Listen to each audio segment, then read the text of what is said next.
Hello, this is Alistair for this vlog of games with me, my daily challenge for the 27th of August 2017. Yes, let's get going. Daily challenge. Carrot and normal, yes.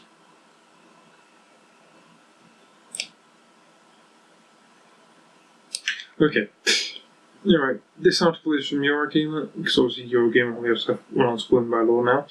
Right, forget VoIP or Voice over Internet Protocol. Star Citizen has FOIP that maps your face's movements to a character in real time.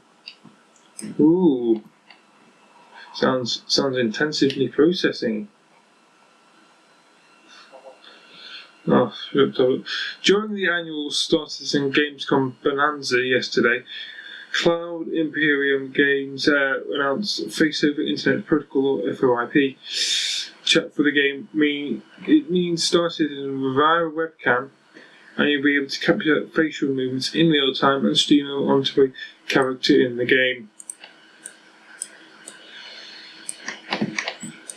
A video dedicated to Star Citizen FOIP shows the technology running in the game, both on a character in a kind of test environment and a face of Davos Seaworth, Game of Thrones actor Liam Cunningham. Nevertheless, nowadays, who that is, I don't watch Game of Thrones, but just to annoy people, because my friends have got friends who watch old time stuff, and it annoys me whenever I'm in their presence they can't talk about it. Anyway, and on characters and more, Star Citizen and head honcho Chris Roberts has also demonstrated FOIP in a much longer and very impressive gameplay presentation video. There is a video here, let's see how long this is.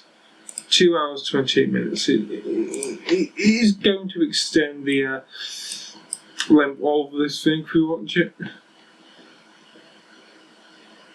But I think there's a trailer just down a little bit further down the page. We'll continue on with this. Right. The FOIP technology, a partnership with a company called Faceware Technologies, isn't perfect, but it does add believable light to otherwise dead character faces and is amusingly bizarre when we know how it's a character's body and vice versa.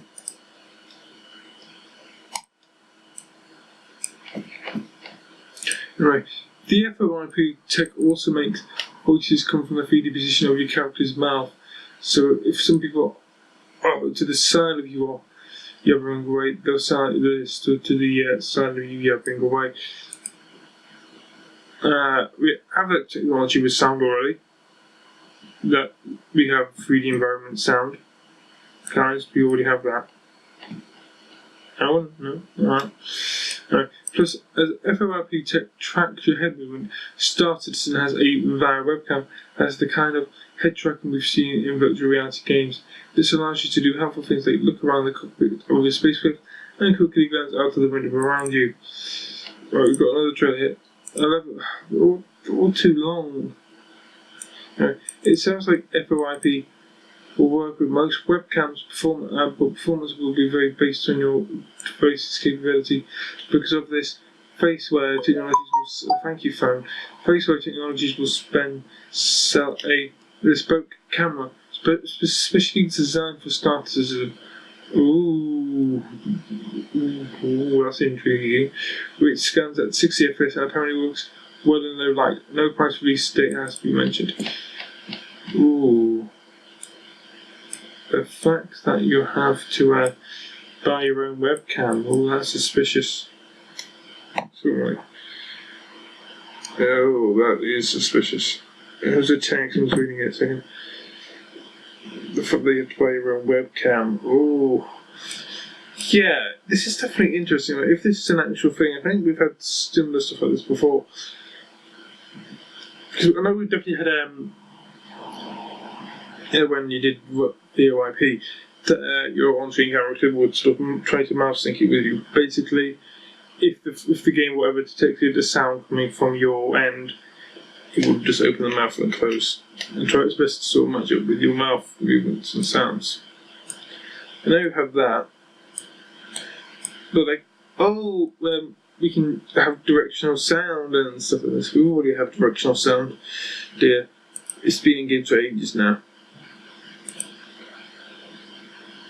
So, yeah. Anyway, yeah, it does seem interesting, but the whole thing that you have to buy your own webcam for it. Well, not that you have to buy your own webcam, but there's a webcam that's been designed for this feature, and is most likely going to work best with this feature. It seems obviously weird, don't it?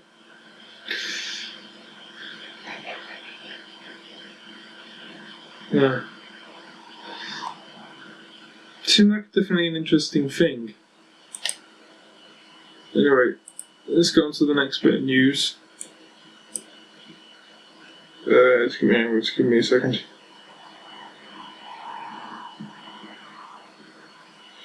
Yep. Right. Okay.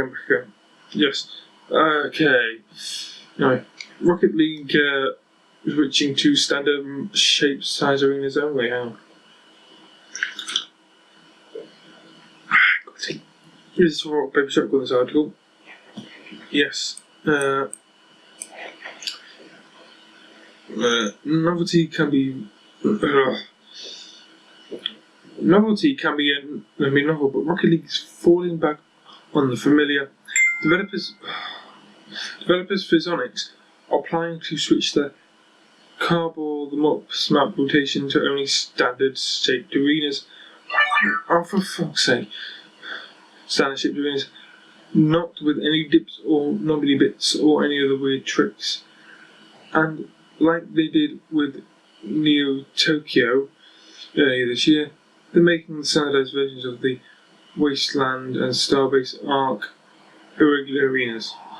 Physonics said that they aren't that popular, and the inconsistency distracts from the game.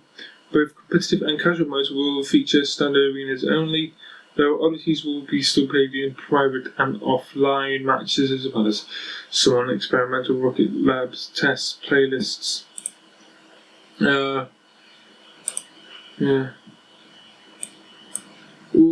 All Jiminy Christmas, man.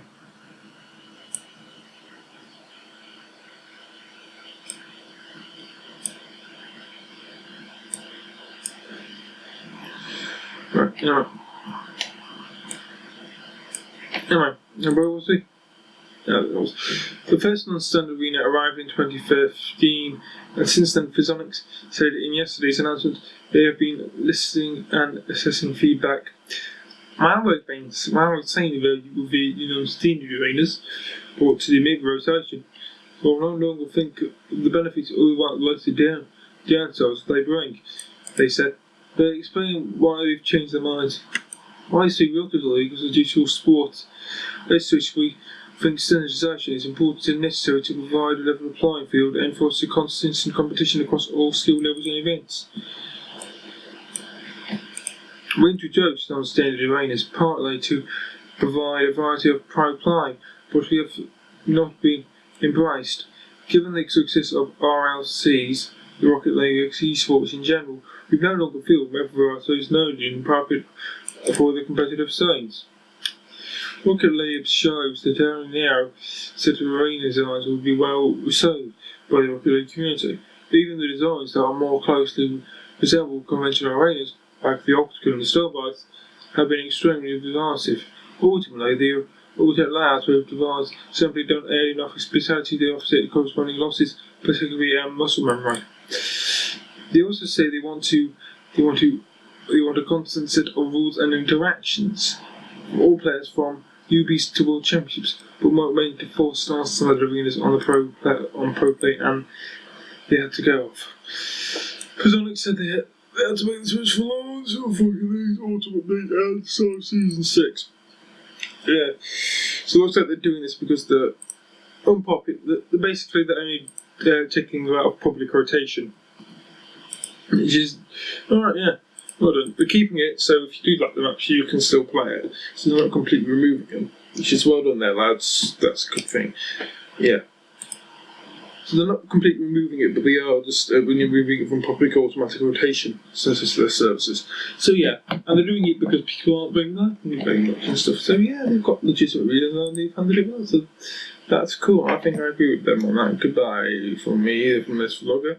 Yes, goodbye.